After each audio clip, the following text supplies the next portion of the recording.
বন্ধুরা, আজকে আমি একটি সুস্বাস্থ্যগত খাবার নিয়ে এসেছি। তোমরা সবাই চেনো এটা কি?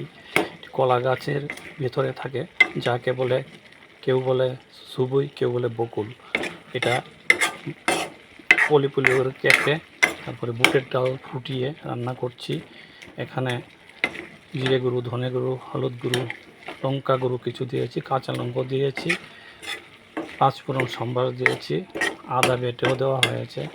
এটি খেলে ভালো, সার নেই এর মধ্যে, আয়রনযুক্ত, প্রচুর আয়রন আছে। খাবে মাঝে মধ্যে বাড়িতে এনে করে। আর যাদের রক্ত স্বল্পতা বৃদ্ধি পায়, এগুলো মাঝে মধ্যে করে খাবে। আমি প্রায় সময় করে খাই।